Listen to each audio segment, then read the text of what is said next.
ये दुनिया चले ना श्री राम के बिना, राम भी चलेगा हनुमान के बिना।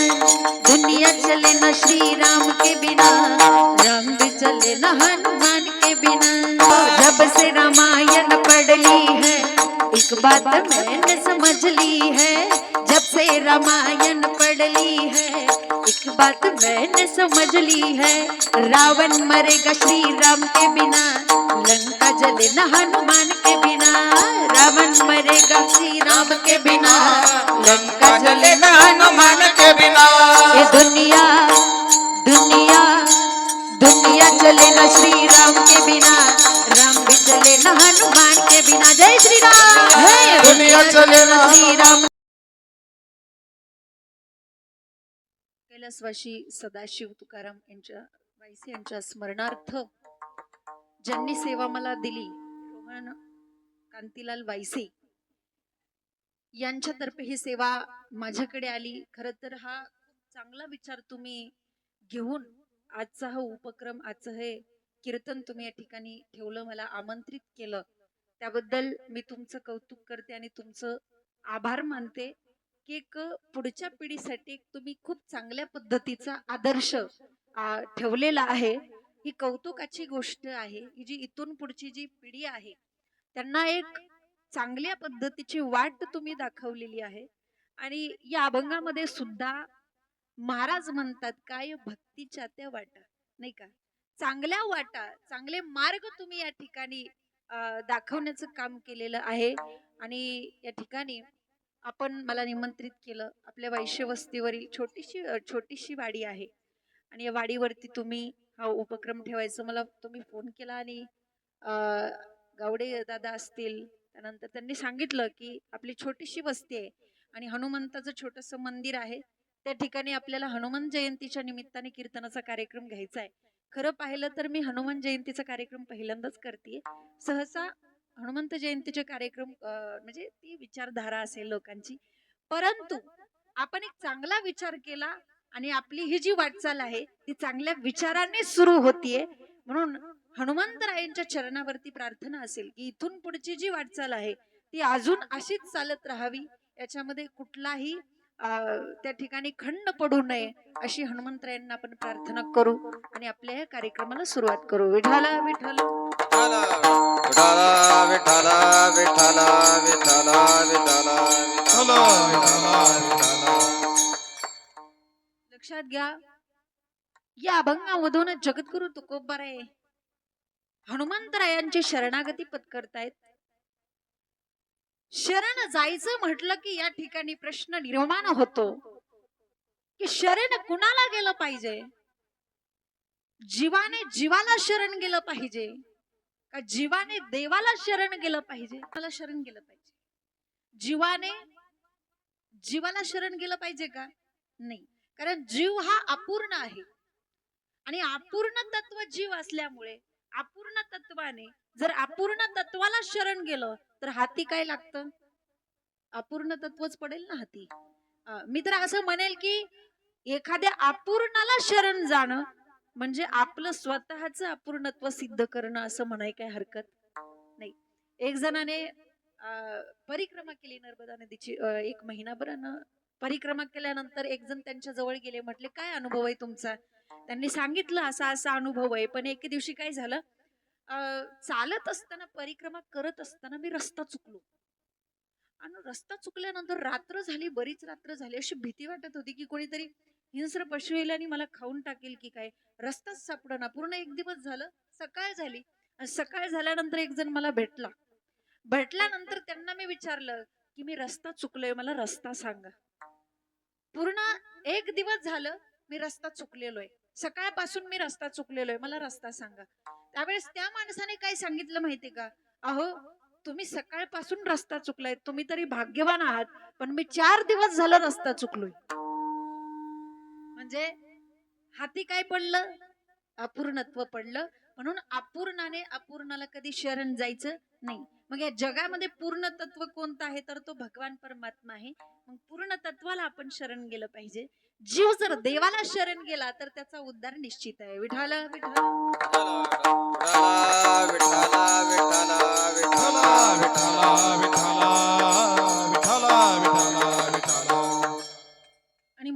अर्थाने जीवाने देवाला शरण गेलं पाहिजे. या अभंगामध्ये एक महान संत, एका महान संताला शरण जात आहेत. बघा, जगद्गुरु तुकोबराय हे एक महान संत आहेत, पण त्यांच्या अंतःकरणामध्ये नम्रता आहे. काय आहे? त्यांच्या अंतःकरणामध्ये, मुलांनो बेटे बेटे सावधान, आताची घडी एकदम शांत राहायचं कीर्तन होईपर्यंत. अजिबात कुणी बोलायचं हलायचं, टाळी वाजवायची नाही म्हणते ते. विठाला विठाला विठाला विठाला विठाला विठाला. आपला विषय काय चाललाय अशी लिंक तुटते. आपला विषय काय चालला तर जगद्गुरु तुकोबराय एक महान संत आहेत आणि ते महान संताला शरण जात आहेत, म्हणजे हनुमंतरायांना शरण जात आहेत. हे जगद्गुरु तुकोबरायांच्या अंतःकरणातली नम्रता आहे. बघा, याला नम्रता म्हणतात. माणसाने वरून जरी किती महान असलं तरी अंतरंगातून लहान असलं पाहिजे. काही काही लोक बाहेरून लहान असतात आणि आतून महान असतात, बरोबर. आणि जगद्गुरु तुकोबराय हे महान होते म्हणून तर आमच्या सारख्या लहान लोकांना महान होता आलं असं म्हणायला हरकत नाही. विठाला विठाला विठाला विठाला विठाला विठाला. हनुमंतराय एक महान भक्त आहेत आणि जगद्गुरु तुकोबराय सुद्धा एक महान भक्त आहेत, महान संत आहेत. पण जगद्गुरु तुकोबरायांची नम्रता किती असावी. ते हनुमंतरायांना शरण जात आहेत. एके ठिकाणी ते आणखी एकदा शरण गेले एकनाथ महाराजांना. शरण शरण एकनाथा, म्हणजे एवढे महान संत पण अंतःकरणामध्ये केवढी नम्रता आहे. नम्र झाला भूता तेने कोंडिले अनंता. मग या ठिकाणी हनुमंतरायांना ते शरण का जातात याचं कारण ते शूर आहेत. आणि या भक्तीच्या वाटा ज्या कोणी दाखवल्या असतील तर आपल्याला हनुमंतरायांनी दाखवलेल्या आहेत. जगातली सगळ्यात उत्तम भक्ती जर कोणी केली असेल तर ती हनुमंतरायांनी केली आहे, लक्षात घ्या. म्हणून ही दुनिया ज्यांच्यामुळे चाललेली आहे ना, दुनिया चले ना श्री राम के बिना, दुनिया ए दुनिया चले ना श्री राम के बिना, राम भी चलेगा हनुमान के बिना. दुनिया चले ना श्री राम के बिना, राम भी चले ना हनुमान के बिना. दुनिया चले ना श्री राम के बिना, चले ना हनुमान के बिना. दुनिया चले ना हनुमान के बिना, राम भी चलेगा हनुमान के बिना. जब से रामायण पढ़ ली है एक बात मैंने समझ ली है. जब से रामायण पढ़ ली है एक बात मैंने समझ ली है. रावण मरेगा श्री राम के बिना, लंका जले न हनुमान के बिना. रावण मरेगा श्री राम के बिना, लंका जले न हनुमान के बिना. ये दुनिया दुनिया दुनिया चले न श्री राम के बिना, राम भी चले न हनुमान के बिना. जय श्री राम. दुनिया चले ना श्री राम के बिना, राम भी चले न हनुमान के बिना. दुनिया चले ना हनुमान के बिना. ही दुनिया रामाचा आदर्श देणारी दुनिया आहे, लक्षात घ्या. आजही आम्हाला रामाशिवाय पर्याय नाही आहे का? आजही आम्हाला रामाचाच विचार करावा लागेल, रामाच्या जवळ जाऊन बसावं लागेल. तुम्हाला एक सांगू, आजही रामाशिवाय आम्हाला पर्याय नाही आणि रामाशिवाय जे पर्याय आहेत ते आमच्या काहीच कामाचे नाहीत. आणि रामाशिवाय जे पर्याय आहेत त्यांच्यात काय रामच नाही असं म्हणायला काय हरकत नाही. विठाला विठाला विठाला विठाला विठाला.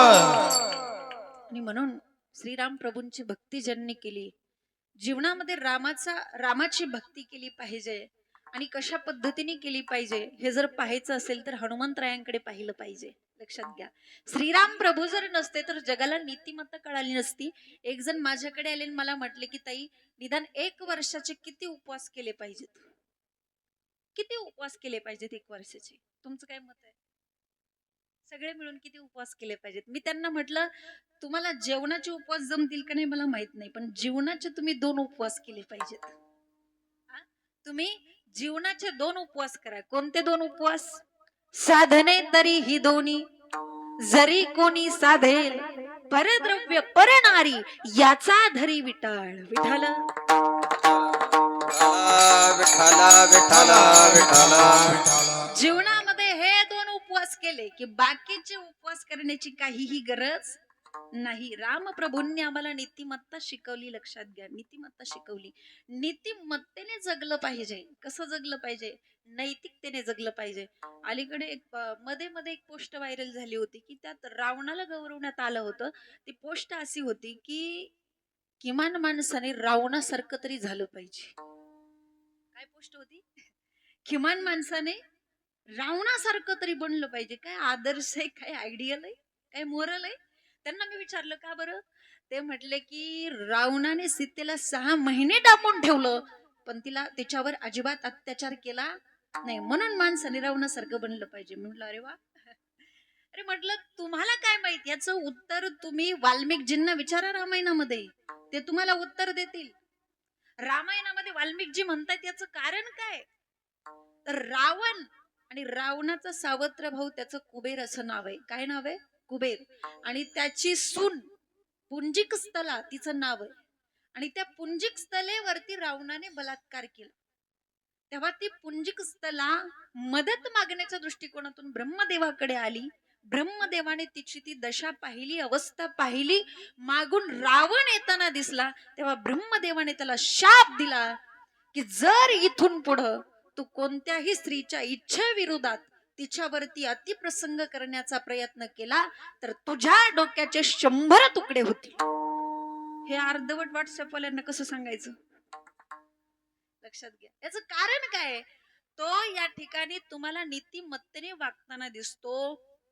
तो या भूमिकेवरती तुम्हाला दिसतो. सतीबद्दल तो तुम्हाला असा विचार करताना दिसतो. याचं कारण त्याचं डोकं चालतंय की आपल्या डोक्याचे 100 तुकडे होती. बरोबर? म्हणून तो त्या ठिकाणी नियम पाळताना दिसतोय. म्हणून त्या ठिकाणी तो सदाचारी दिसतोय. पण हा त्याचा स्वभाव नाही, हा त्याचा नाईलाज आहे. जगातला बराच सदाचार असा रावणी पॅटर्न आहे की नाही? म्हणजे बघा तुम्ही रस्त्यावरती जर समजा एखादी 500 रुपयाची नोट पडली, नवी नोट पटल अशी, म्हणजे माणूस त्याच्याकडे बघितल्यानंतर ऊर्जित झाला पाहिजे ना. 5 जणांनी ती नोट बघितली मावशी, पण कुणीच उचलली नाही. काय आजच्या काळात सुद्धा निस्पृहता म्हणावी लागेल लोकांमध्ये. 5 जणांनी ती नोट बघितली पण कुणीच उचलली नाही, पण तिथून कुणी हल्लं पण नाही. कारण तो प्रत्येक जण काय विचार करत होता की बाकीचे 4 जण कधी जातील. कारण त्यांना माहित आहे माझा जोडीदार गेला, माझा जोडीदार हल्ला की आपण हल्ला करायचा, पण सोडायचं विठ्ठल.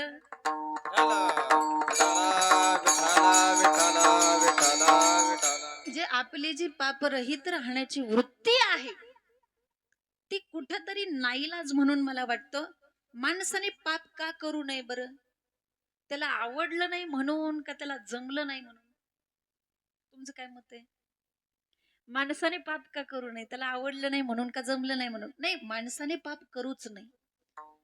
पाप नाही घडलं पाहिजे जीवनामध्ये आपल्या हातून, पण ते का नाही घडलं पाहिजे?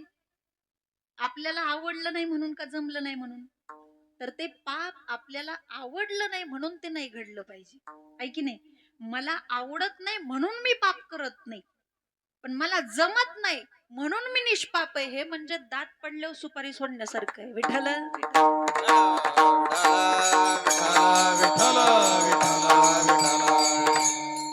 म्हणून नीतिमत्ता रामप्रभूंनी शिकवली. परंतु रामप्रभूंनी जेव्हा अवतार घेतला त्याचबरोबर हनुमंतराय आले. प्रत्येक युगामध्ये त्यांनी फक्त रामप्रभूंची भक्ती केली. आणि मी सांगू का तुम्हाला, जीवनामध्ये हनुमंतराय आहेत म्हणून रामप्रभू आहेत असं म्हणायला काही हरकत नाही. एक खूप मोठं काम रामायणामध्ये जर कुणाचं असेल तर हनुमंतरायांचं आहे. आणि म्हणून त्या रामायणाला अर्थ आहे एक खूप मोठं सेवक भक्ताचं काम, एक स्वामिकाचं गुरु भक्ती.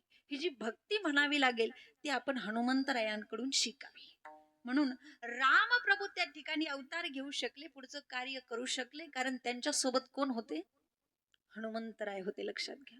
शूर आणि धीर, देवाला धीर म्हणून ज्यांचा त्या ठिकाणी आधार आहे, जे शूर आहेत, शूर आणि धीर, स्वामी काजी तू सादर, असे हनुमंतराय त्या हनुमंतरायांना जीवनामध्ये जर आपल्या जीवनाचा उद्धार व्हावा असं तुम्हाला वाटत असेल तर आपण त्यांना शरण गेलं पाहिजे.